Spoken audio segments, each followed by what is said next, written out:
says that Buddhas intentionally hold on to a tiny bit of karma because that is how Buddhas can act in the world.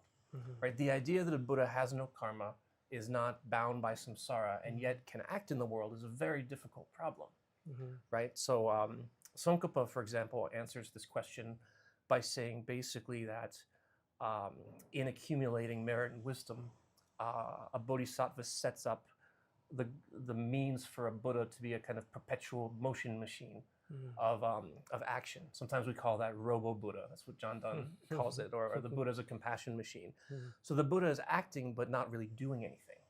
The Buddha's in the Dharmakaya, but still kind of part of a process, right? Ratnakarshanti in this text, at least, takes a different tack, which is, that the Buddha intentionally holds on to a little karma, which might, you might naturally say, wait, but that means he's not a Buddha.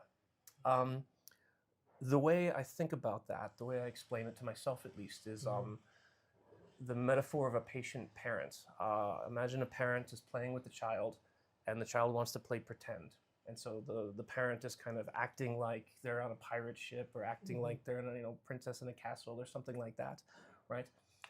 The parent is never lost in the fantasy, right? And the parent isn't worried, acting as though there's all of this stuff for the benefit of the child, right? So the parent is acting compassionately as if they believe that there's a castle or a pirate ship.